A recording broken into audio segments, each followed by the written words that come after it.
Salut à tous et bienvenue sur la chaîne Le Coach. Dans cette vidéo, je vais faire l'analyse du match retour qui a opposé le Real Madrid à Manchester City et qui s'est conclu par la victoire du Real Madrid 3-1. Le coach italien Carlo Ancelotti a mis en place un 4-3-3 avec Courtois au but, Mendy en tant qu'arrière gauche, le retour de Rudiger en défense centrale aux côtés d'Asensio et Valverde en tant qu'arrière droit. Au milieu, on retrouve un trio avec le retour de Tchouaméni en tant que milieu défensif aux côtés de Bellingham et Ceballos. Et en attaque, on a Rodrigo en tant qu'ailier droit, Vinicius Junior en tant qu'ailier gauche et Mbappé en tant que numéro 9. De son côté, le coach espagnol Pep Guardiola a mis en place un 4-2-3-1 avec Ederson au but, en arrière gauche Gvardiol, Ruben et Stones en tant que défenseurs centraux et Kozanov en tant qu'arrière droit. En milieu défensif, on retrouve un duo composé de Gundogan et la titularisation surprise de Nico Gonzalez. En numéro 10, on retrouve Bernardo Silva, Savinho en tant qu'ailier gauche, Foden en tant qu'ailier droit et Marmouche qui prend le poste d'attaquant de pointe à la place de Erling Haaland. Lorsque le Real Madrid n'est pas en possession du ballon, il a une formation en 4-4-2, avec Rodrigo qui quitte le poste d'ailier droit pour descendre et rejoindre la ligne des milieux aux côtés de Tchouaméni, Ceballos et Bellingham. Et de son côté, Vinicius rejoint Mbappé dans l'axe pour former un duo d'attaquants axiaux. De leur côté, Manchester City, lorsqu'ils sont en possession du ballon, ils ont une formation en 2-4-4. Avec les arrières Kozanov et Gvardiol qui montent pour rejoindre la ligne des milieux aux côtés de Nico et Silva. Gundogan et Foden essaient de se placer entre les deux lignes adverses, la ligne des milieux et la ligne des défenseurs. Leur objectif, apporter le surnombre sur la défense adverse et déstabiliser le bloc défensif du Real Madrid. Mais cela ne marche pas du tout.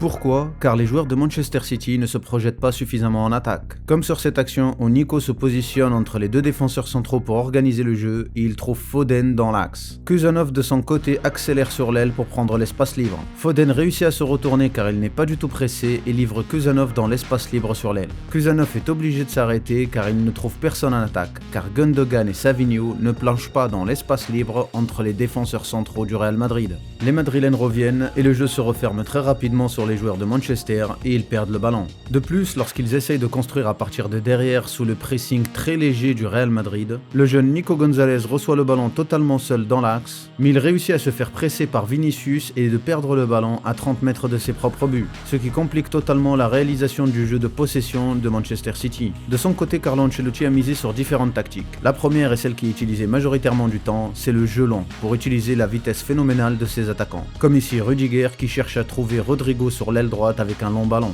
Et c'est sur ce type de passe que va arriver le premier but du Real Madrid en moins de 4 minutes de jeu, avec ici Bellingham qui va faire la passe derrière à Asensio, sans aucun pressing des joueurs de Manchester City. Asensio va jouer très long pour essayer de trouver Mbappé dans le dos de la défense des Citizens. Ce qui veut dire qu'il n'essaye pas de dégager le ballon sous la pression, au contraire il cherche à jouer long dans le dos de la défense pour trouver ses attaquants. Ce qui prouve que c'est une tactique et non un mouvement de panique. Sous cet autre angle, on voit que la ligne de défense des Citizens est très haute sur le terrain et elle se trouve quasiment à la ligne du milieu, ce qui permet de profiter de l'espace libre dans le dos de la défense pour lancer Mbappé. Dias est en retard et il essaie d'attraper le ballon de sa tête mais il est trop court, le ballon arrive à Kylian Mbappé qui d'un plat du pied lobe Ederson qui était sorti, 1-0 pour le Real Madrid. Après ce premier but, Manchester City décide d'intensifier le pressing pour essayer de récupérer le ballon très haut. Et c'est là où le Real Madrid de Carlo Ancelotti a impressionné avec son nouveau plan de jeu. Avec sur cette action, on va venir chercher Mendy sur l'aile gauche, Bellingham va accélérer pour glisser sur l'aile droite pour proposer des solutions, ce qui va attirer le pressing adverse sur l'aile et libérer un espace libre dans l'axe, dans lequel Vinicius Junior va descendre pour proposer des solutions et contrer le pressing adverse. Et cela s'est vu à plusieurs reprises. Comme sur cette action où Bellingham descend pour proposer des solutions à la construction avec la défense, le pressing adverse est attiré très bas, Vinicius descend dans l'espace libre dans le dos du pressing et il est servi dans l'espace libre, mais il est servi de très près dans son dos par son opposant direct et c'est là où les individualités du Real Madrid prennent le dessus. Avec une feinte de corps, il efface son opposant direct sans même toucher le ballon et il accélère, ce qui donne une situation de 3 contre 4 pour le Real Madrid. La ligne des milieux et le pressing Citizen sont contrés. Il faut savoir que c'était Mbappé qui descendait avant pour proposer des solutions à la place de Vinicius, mais cela a changé et je vous expliquerai pourquoi dans une prochaine vidéo. Les différents mouvements et permutations entre les joueurs madrilènes permettent de facilement contrer le pressing adverse, en profitant de l'espace libre qui se crée au milieu. Comme sur cette action, le pressing adverse est attiré sur l'aile droite madrilène pour essayer de bloquer Valverde, et avec une passe vers l'axe, il arrive à trouver Bellingham totalement seul et donne une situation au Real Madrid de 4 contre 3. Et lorsque ce n'est pas Bellingham ou Vinicius, c'est Tchouaméni qui se place dans le dos du pressing adverse et qui est trouvé facilement par son coéquipier. Et à la réception, le jeu est vertical vertical et direct pour lancer Mbappé en profondeur dans le dos de la défense adverse. Manchester City est à la rue, Mbappé a une grosse occasion de marquer mais Ederson sauve les buts. La supériorité du Real sur cette rencontre n'a pas été seulement à la construction du jeu, mais elle l'a été aussi sur le plan défensif. Le Real Madrid a récupéré énormément de ballons grâce à un Tchouaméni en patron au milieu de terrain. Et c'est ce qui a fait que les joueurs Citizen n'ont pu tirer qu'une seule fois sur les buts de Courtois tout au long de la première période, avec un taux médiocre d'expecting goals à 0,04 sur 45 minutes de jeu, alors que le Real Madrid a de son côté tiré 7 fois avec un 0,75 d'expecting goals. En seconde période, c'était aussi la même chose, avec un nouveau Asensio qui est en possession du ballon, Bellingham qui permute autour pour proposer des solutions, le pressing des Citizens s'active, les différents mouvements des joueurs madrilènes comme Bellingham sur l'aile droite ou Ceballos dans le rang central permet d'attirer les joueurs adverses, comme ici Nico qui est attiré par Ceballos dans le rang central et laisse totalement Tchouaméni seul dans le dos du pressing, et il est facilement trouvé par Asensio avec une passe axiale. Avant même que le défenseur Asensio ne touche le ballon pour faire la passe à Tchouaméni seul dans l'axe, Rodrigo avait déjà enclenché la première pour accélérer et prendre la profondeur. À la réception du ballon, rebelote comme en première mi-temps, jeu vertical et direct, et on lance Vinicius Junior dans le dos de la défense adverse. La supériorité tactique de Carlo Ancelotti sur cette rencontre est claire. Mais ce n'est pas seulement ça qui fait basculer le match totalement du côté du Real Madrid. Je vais vous montrer maintenant un échantillon du mind game dans le monde du football. Les duels sont la base du football, et c'est là où les qualités individuelles de chacun vont primer. Comme ici Rodrigo contre Gvardiol, qui sans ballon avec une fin de corps arrive à se débarrasser du marquage individuel de Gvardiol et propose une solution à Valverde. Derrière, sans pression et en totale confiance, il entre au milieu de 5 joueurs des Citizens et il accélère et il passe tranquillement avec le ballon pour livrer son coéquipier Ceballos dans l'axe. Ceballos change de côté pour trouver Vinicius sur l'aile gauche et c'est là où commence un autre duel, Kuzanov contre Vinicius. Vinicius adore ce genre de situation et fonce sur Kuzanov. Un passement de jambe, une accélération, Kuzanov n'a plus vu le ballon et il est dans les choux.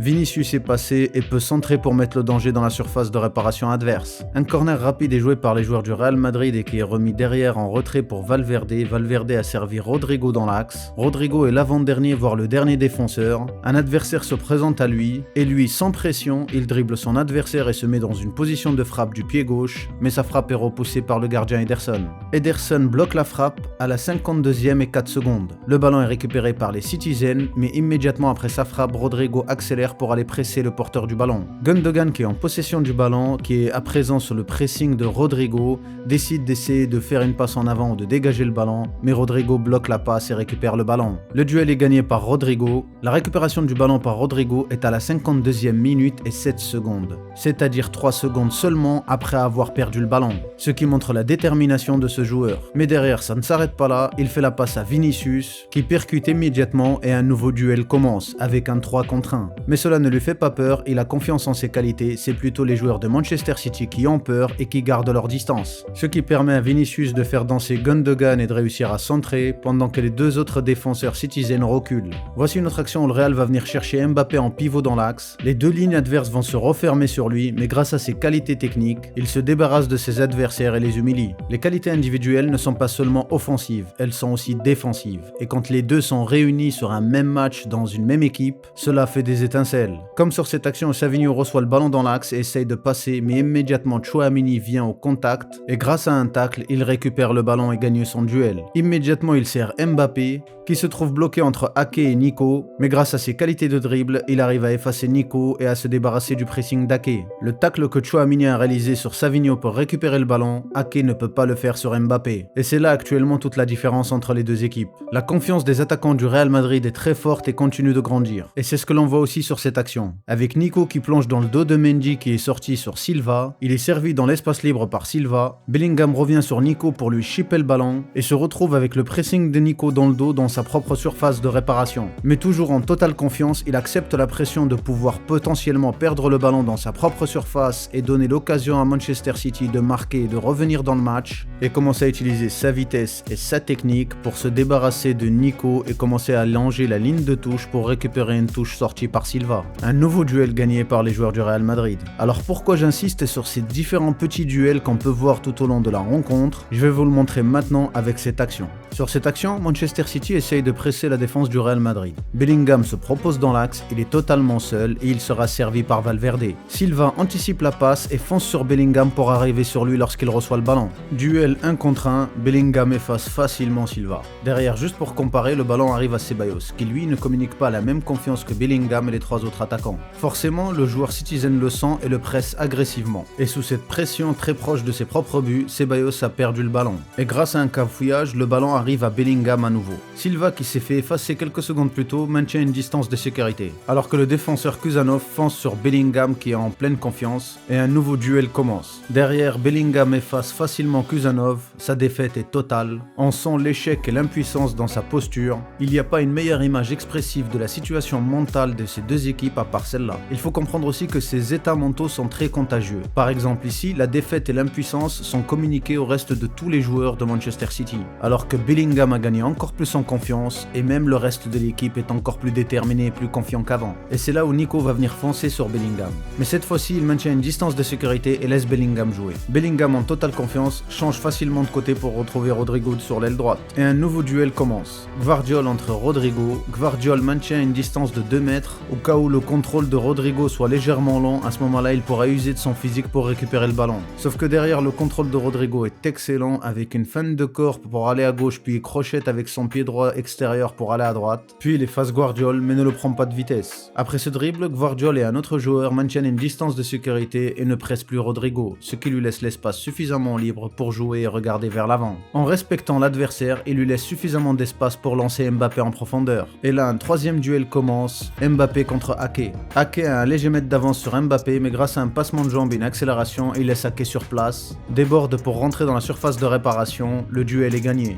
Derrière, il sert Vinicius Junior en retrait qui est à 3 mètres de la ligne des buts, qui frappe mais que sa frappe est contrée par le défenseur qui a dégagé le ballon. Le dernier duel de l'action est perdu par Vinicius. En seulement 4 duels, les 4 attaquants du Real Madrid ont réussi à sortir le ballon de leur propre surface de réparation et l'amener dans la surface de réparation adverse et se créer une grosse occasion. Grâce à leur confiance en leur qualité technique et grâce à leur détermination, ils ont réussi à faire que l'adversaire les respecte et leur laisse suffisamment d'espace. Et c'est exactement comme ça que le Real Madrid va marquer ses 2 derniers buts. Avec un long ballon de Tchouaméni qui contre le pressing de City, Rodrigo encore avec un contrôle parfait qui est immédiatement pressé par son adversaire mais il fixe facilement son adversaire puis il sert un coéquipier. Valverde sert Bellingham qui est au milieu de 4 joueurs Citizen et c'est là où le duel commence. Bellingham se retourne facilement au milieu des 4 joueurs Citizen, ce qui est extrêmement fort techniquement et ce qui montre aussi la confiance qu'il a en lui. Aucun des Citizen n'ose le presser, Vinicius plonge dans l'espace libre et il est servi par une passe à ras de terre par Bellingham qui passe entre les 2 joueurs Citizen qui sont en face de lui, ce qui donne une situation de 3 contre 2 pour le Real Madrid, avec Rodrigo dans la position axiale. Petit flashback, on revient au début de l'action lorsque Rodrigo fait le contrôle. Derrière, il sert Valverde, puis ensuite il continue sa course pour aller jusqu'à l'entrée de la surface de réparation adverse alors que le ballon n'y était pas encore. C'est un move extrêmement intelligent et surtout qui montre la confiance qu'il a en ses coéquipiers qu'ils vont réussir à faire passer le ballon. Derrière, il sert Mbappé. Mbappé est seul face au but, mais grâce à son instinct de tueur, il arrive lui aussi à gagner son duel face au défenseur et l'efface d'une feinte de frappe, et du pied droit il envoie le ballon fond défilé. 2-0 pour le Real Madrid. Le troisième but du Real Madrid, c'est la même chose, c'est une succession de duels gagnés par les attaquants, contre-attaque rapide par le trio Mbappé, Rodrigo, Vinicius. Derrière, Vinicius décide de temporiser, puis un défenseur de Manchester City revient sur lui, mais il l'efface facilement sans même le regarder. Derrière, le joueur Citizen le plus proche est à 5 mètres, ce qui montre encore plus l'impuissance des Citizen. Derrière, le ballon arrive à Bellingham qui écarte sur l'aile droite pour Valverde. Valverde est très intelligent, ne contrôle pas le ballon et fait une passe directe pour servir Mbappé. Foden revient sur Mbappé, les défenseurs centraux Citizen reculent, Mbappé avance, Foden recule, un passement de jambe et une accélération à nouveau. Foden se retrouve à plus de 3 mètres d'Mbappé, le dernier duel est gagné. Foden est effacé, Mbappé se met sur son pied droit et d'un plat du pied gauche, il envoie le ballon au fond défilé, 3-0 pour le Real Madrid. Après ce troisième but et cette assurance de pouvoir gagner le match, le Real Madrid a levé le pied, mais de son côté Manchester City n'a rien pu faire. Jouer sans ailier oblige Guardiola à se retrouver dans des situations compliquées contre Valverde et surtout contre Rodrigo, qui a passé son temps à être partout sur le terrain. Il a même fait des allers-retours entre Manchester et Madrid. Incapable d'avancer, alors le ballon est joué vers l'arrière. Et même lorsque c'est Savinho sur l'aile gauche qui est en face-à-face avec Diaz, il n'ose même pas tenter le face-à-face, alors qu'il y a suffisamment de joueurs citizens dans la surface de réparation du Real. Marmouche de son côté a essayé de déborder, ce qui est la bonne mentalité à avoir, mais il faudra un peu plus pour passer Valverde. Dans les arrêts de jeu, Manchester City réussit à marquer un but grâce à une qualité individuelle, la qualité de frappe des coups francs de Omar Marmouche, qui d'une frappe du droit envoie le ballon sur la barre transversale, le ballon revient dans les pieds de Nico qui envoie le ballon au fond des filets, 3-1 pour le Real Madrid.